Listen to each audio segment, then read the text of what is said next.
Hi, welcome back. So in the last lecture, I talked about, among the 3R system, I talked about relationships and roles. Now let's talk about relationships and rewards.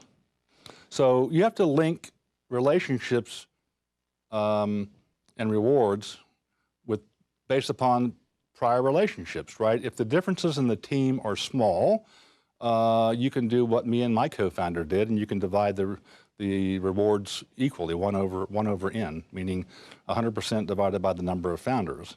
But you know, if there are differences, then you should think about the aspect of what's the threshold for deciding how many differences there are before 1 over n does not make sense, right? And prior relationships have a very strong impact on that threshold. If you are founding with a family member, the threshold is raised because you know, you should know what's going on with that person. And it could rely on a misalignment if the family member or the non-family member are not equal contributors. So be careful about that, okay?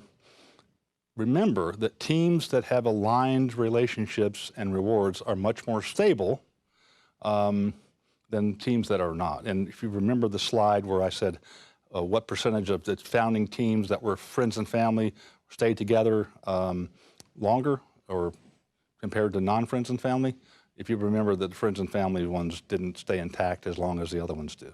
So it's something to remember, okay? So how do you kind of decide on this linkage and stability issue, okay?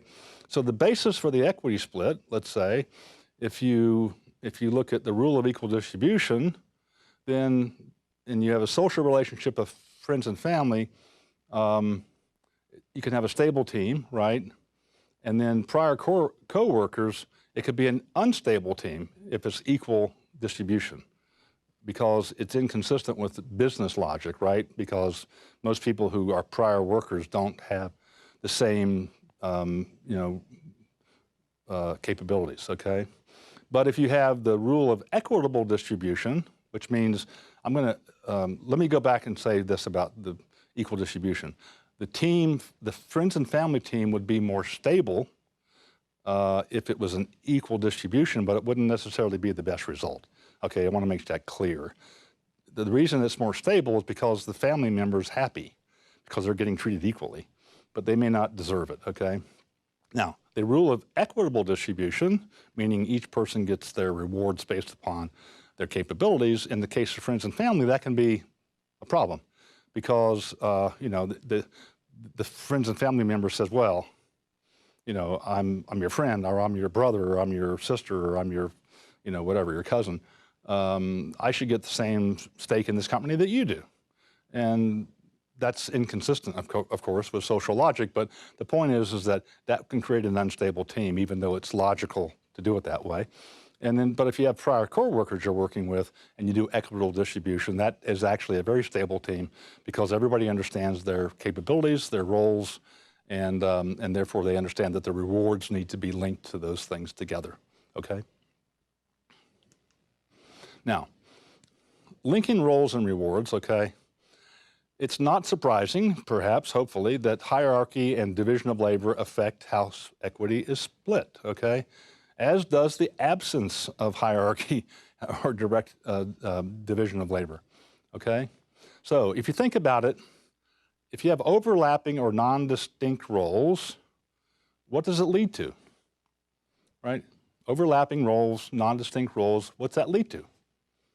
Well, it leads to probably equal equity split, reward splits, right? But if you have clearly defined hierarchy and division of labor, you almost always end up with uneven splits because it's based upon the task the person is given in the organization based upon their underlying skill sets. And one thing to remember is there's oftentimes in most companies what we call the CEO/CTO premium, meaning my reward's going to be a little higher because I'm the chief technology officer and I'm the chief executive officer and I deserve to be my rewards deserve to be a little higher than that, primarily because most of the time those people are the ones that came up with the idea. Okay, so it's interesting that when it comes to aligning roles and rewards, it doesn't mean always it's relating to a team. Okay, individual co-founders do too. If a co-founder is motivated by money, then they don't care what they're called, right? They care how much money they're going to make. But if they're motivated by control, they may actually give up money to have this big title called CEO, because that gives them a sense of control of the company. So the data that we've collected, or not we, but Dr. Wasserman, in 39% of all startups, the CEO, probably not surprisingly, has the largest stake in the company. In 1/3 of all startups, the CEO is on a par with the other C-level employees. And interestingly, in 28% of the startups, a non-CEO had the largest stake. And I'm guessing that those were probably like life sciences company, where you had a scientific officer who was highly qualified and probably deserved the largest stake based upon what the company was actually going to be doing and working on over the years. So how do you maintain these 3 R's, roles, responsibilities, and rewards? How do you maintain these in equilibrium, okay? So one thing is you talk to one another. If you don't talk to each other, something's wrong, because most of the time the companies are small, there's only a few people involved, and you never want to have what they call the elephant in the room, okay? That makes it very hard. If you have a problem, just bring it up, talk it through, try to come up to some reasonable conclusion.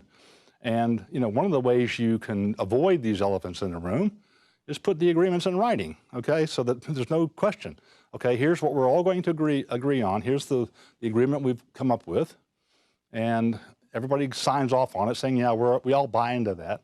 And then later on in the process, hopefully, if they truly agreed that the agreement that you approved in writing was that they really believed in that, there shouldn't be an elephant in the room, okay? But if you have, so let's say, changes in people, or the competition suddenly changes, or maybe a new technology comes in, or maybe you have a depressed economy, or some regulation happens, that can be a problem, right? And those changes may actually impact on the capabilities of one or more of the people involved, and maybe their roles and rewards were based upon the factors pre-change, and now that the changes have happened, those things need to be changed in a different way, or maybe you even need to bring in a different type of person.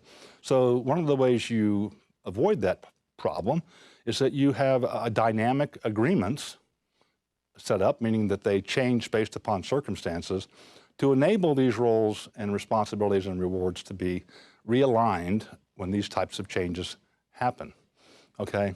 So one of the ways you avoid this, quote unquote inertia, which means you set the roles and responsibilities and rewards at the beginning of the company and then they just stay there forever, is you need to look ahead to what's happening in the company and in the market and in the technology. And you need to plan for changes that may happen. And again, dynamic agreements are always the best solution. At least it helps you get the discussion going, and everybody understands that changes may happen which could have an impact on the future of any one person in the organization. So let's just wrap this discussion up with an epilogue, as I call it.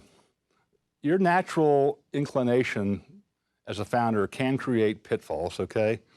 People hear about problems of mixing, social and business roles, or adopting an egalitarian approach, or hierarchical approach, but they have this problem, and that's that they think that they know better, and they say, well, I'm different. I won't have this problem. I'll deal with this, okay?